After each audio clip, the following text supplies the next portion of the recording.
A jornada partilhar é, antes de qualquer coisa, um compartilhamento, para que as nossas escolas pudessem fazer trocas significativas, para que elas pudessem aprender umas com as outras. Aí nós pensamos, vamos dividir aqui por regiões. Então é aquela escola que generosamente abriu as portas, ela recebe outras escolas e nós fazemos esse evento então. E ela compartilha o que ela faz de melhor, a sua estrutura, o seu contexto pedagógico, os seus processos. Outras escolas neste dia vão, visitam, perguntam, aprendem e, claro, como a gente não pode colocar nossa rede toda dentro dessa escola no mesmo dia, surgiu a ideia do comentário.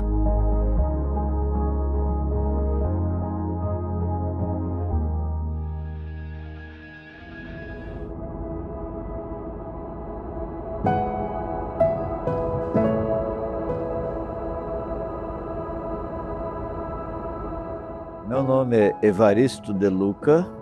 A minha função aqui, sou o diretor-geral do Colégio Meta.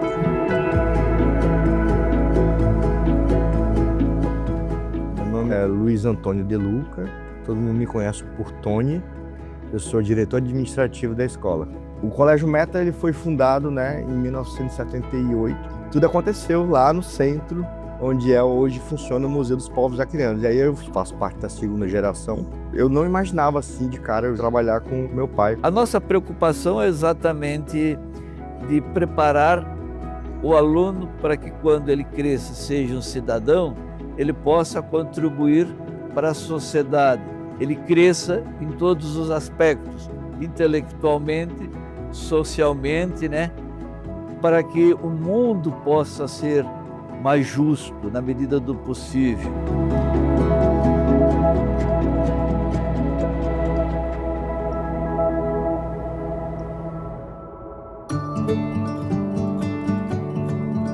Eu imagino que a escola ela tem que ser um lugar que eu possa contribuir em todas as áreas. A essência dela, ela está no amor e respeito, e o acolhimento. Então é um diferencial que nós temos, receber nossas crianças e as famílias também. Todo aquele tradicionalismo de sentar, de exigir que o aluno se mantenha dentro de um padrão esperado, ele é quebrado. Então o Meta, ele ensina no gramado, ele ensina com as nossas gincanas, ele ensina com todo o trato que a gente tem com os alunos. E essa proximidade, ela repercute no resultado, que tem sido um excelente resultado nos últimos anos.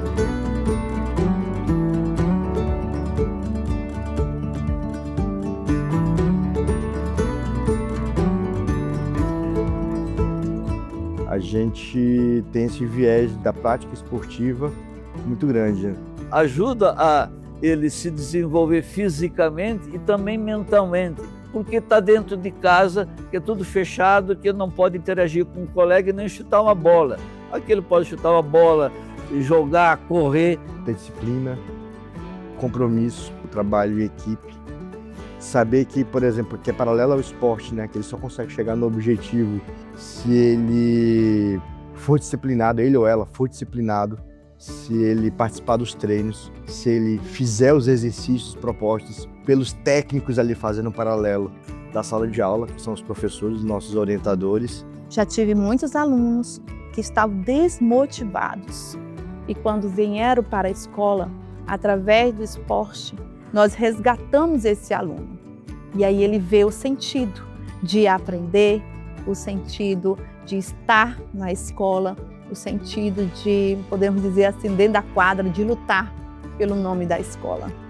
Então hoje, se nós somos referência no esporte, porque nós já trabalhamos isso pedagogicamente ali paralelo, mas transformando ele num grande cidadão.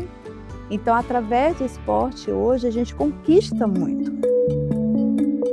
Nós precisamos enxergar que, apesar dos diferentes ritmos de aprendizagem, eu preciso entregar um resultado como um todo.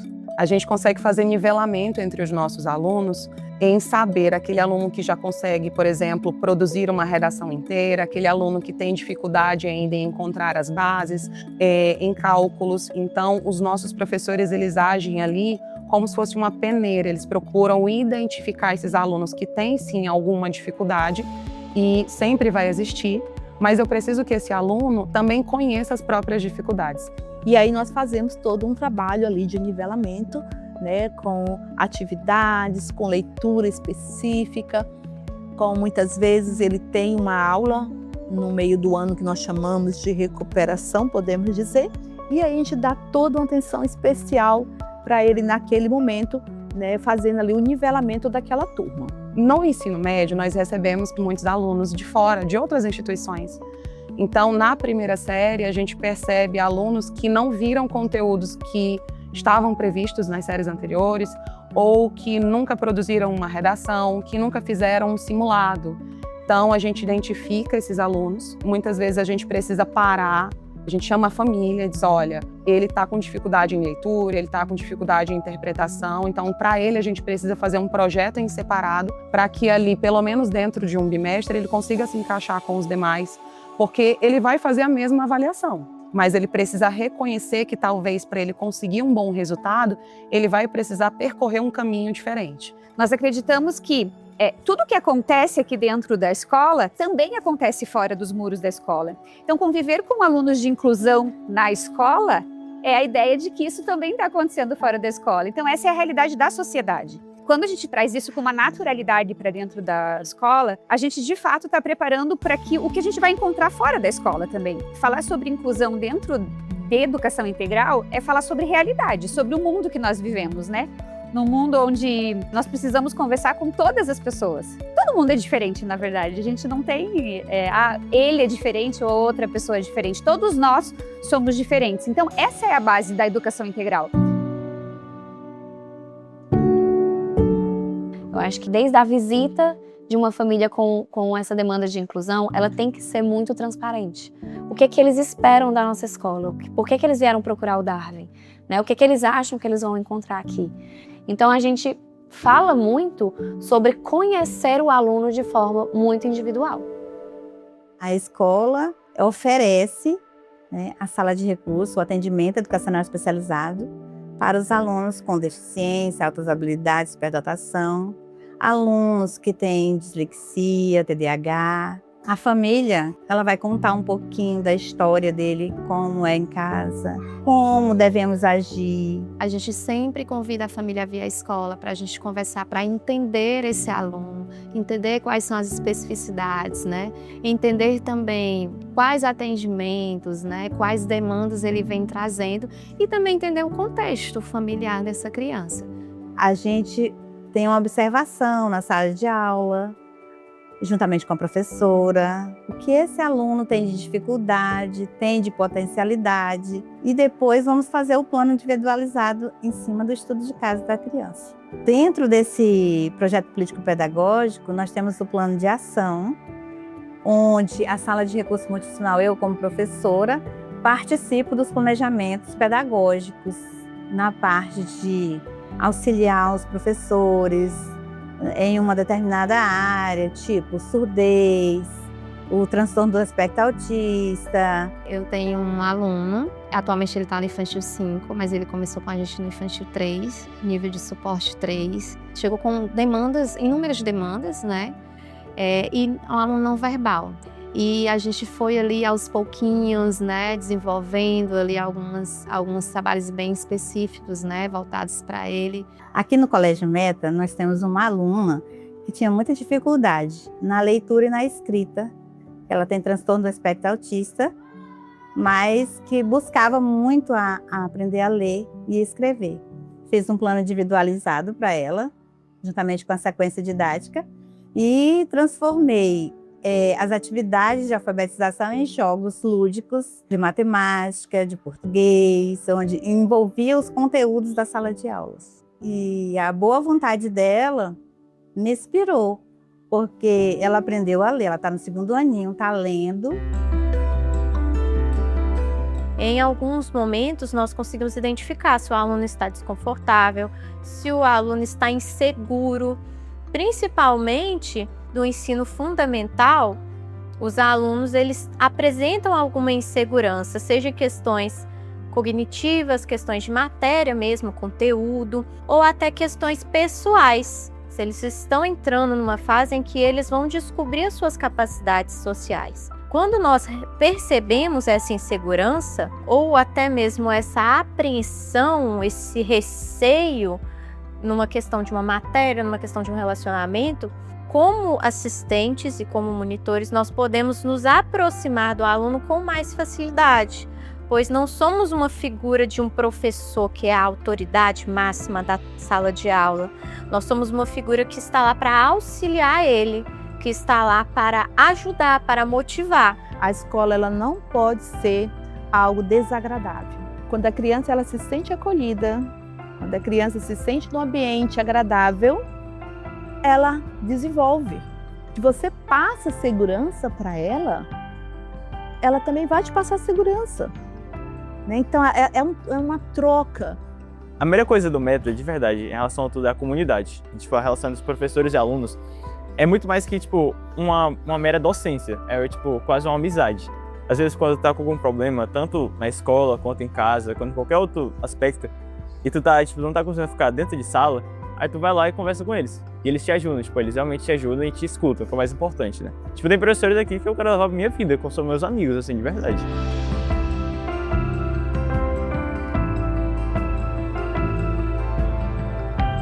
Na minha sala eu tenho crianças entre 1 e 2 anos. Quando eles ingressam no início do ano, alguns já caminham, outros não.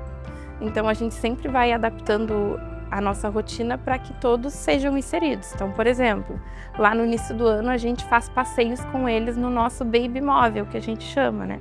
Que é um carrinho onde tem cadeirinhas com um cintinho e aí todo mundo consegue sentar ali para dar um passeio.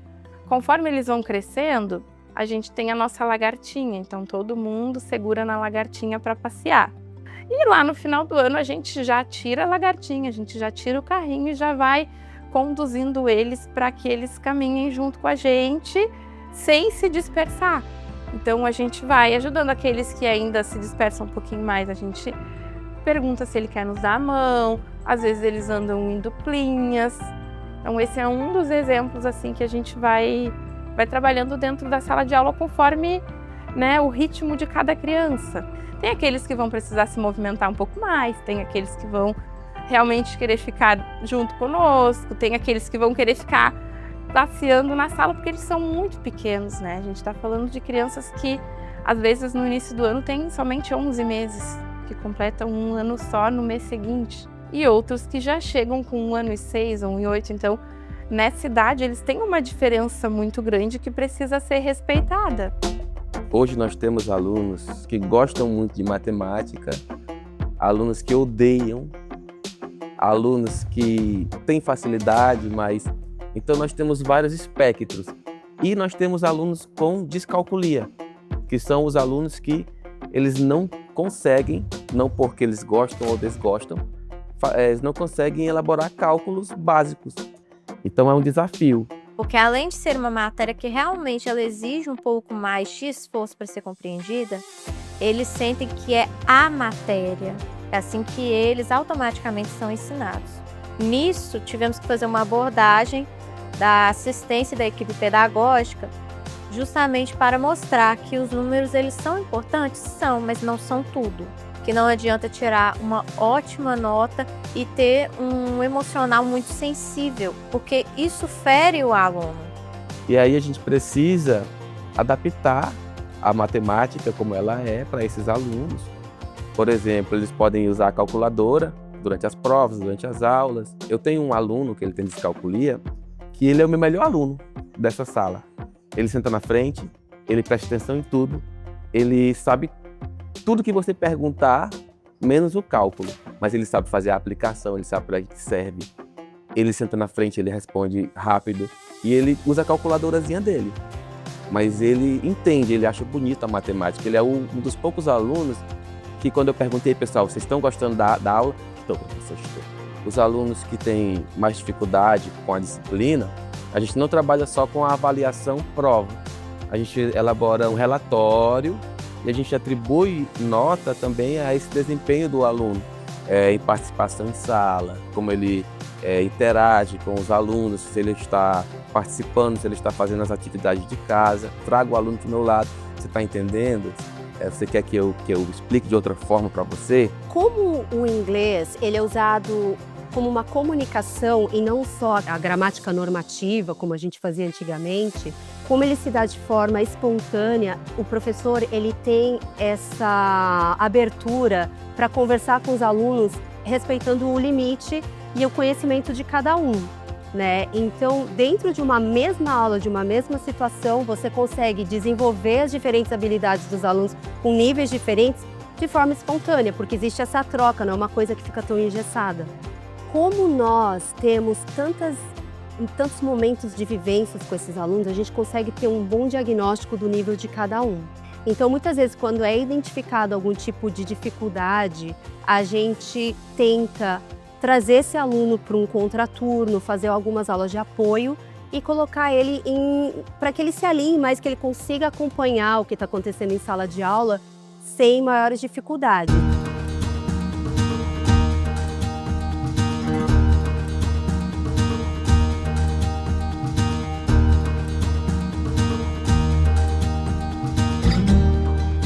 A Aulimeta é o evento que eu mais gosto dentro da escola. É um evento que eu trato como um filho. Então a ideia é que esses alunos, eles enxerguem o que há lá fora. Porque dentro da Aulimeta nós temos os projetos que é a doação de sangue, o projeto social, a doação de sapato, roupas e alimentos. E fazer com que o nosso aluno entenda que ele possa enxergar além dos muros da escola, que há famílias que têm essa necessidade. Então, desenvolver isso nos nossos alunos, nós estamos desenvolvendo nele o amor ao próximo, desenvolvendo nele a questão da ética, desenvolvendo nele o saber respeitar. Então, esse projeto ele é grandioso. Como nós somos uma escola de geração, as famílias também, elas fazem parte desse projeto. E aí ele é maravilhoso e grandioso. Então a gente começa mais ou menos ali em abril. Nós tiramos de cada sala o líder, então ele já começa a ter aquela responsabilidade. Como é que ele vai organizar isso, né? Passando todas as nossas informações para a sala. Aí começa algumas, podemos dizer, provas, né? Que eles têm que cumprir, porque ele finaliza em setembro. Quando chega a doação de sangue, que eles fazem, eles não têm ainda a idade para doar, a não ser lá o terceirão, né? Alguns. Mas quando chega, por exemplo, nesse período da doação do sangue, o Hemoacre, aqui do nosso estado, já fica esperando, porque eles fazem uma motivação nos pais, na família que participe desse projeto. Então, a gente movimenta toda a parte, né, tanto a parte pedagógica, que desenvolve essa parte social e emocional nos nossos alunos, né, quanto desenvolve também nele a responsabilidade, porque ele não vai entregar qualquer coisa, porque ele sabe que o outro vai receber. Então, ele procura entregar um melhor. Nós também, por exemplo, nessa Aulimeta, nós temos também a parte da educação. Por quê? Porque a gente tem ali o soletrando, o calculando, né? Então, eles já vão procurando e eles estudam para apresentar.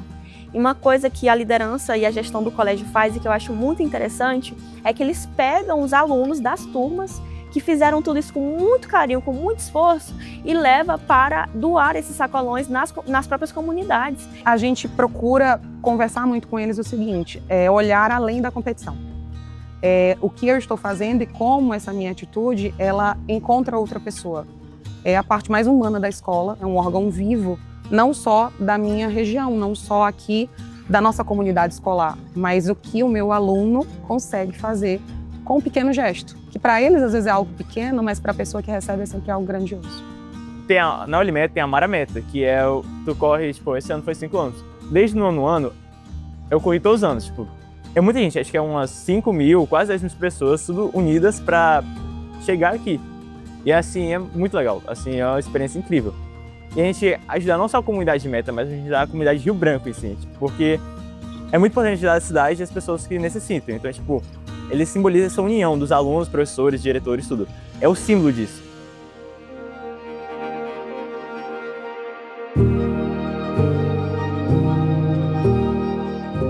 O projeto desenvolvido por um professor, nós acreditamos que ele pode ser muito melhor desenvolvido se a gente colocar 2 ou 3 professores de forma conjunta, né, se auxiliando mesmo que não sejam da mesma área. Então, o professor de inglês, ele sempre auxilia a gente também. Nós fazemos projetos aqui no Colégio Meta e a gente sempre deixa um tradutor, que a gente também coloca em outras línguas, né? É bem interessante porque tem um aluno que vai guiando os outros alunos falando inglês. Então, ano passado, o meu projeto sobre os povos indígenas tinha uma aluna que ela traduziu o projeto totalmente para o inglês e conforme a turma ia apresentando o projeto, ela apresentava ao lado em inglês, totalmente. Então, é por isso também que há o auxílio de vários professores de forma conjunta, de português, inglês, história. A gente sempre se une em prol que o projeto fique mais bonito possível.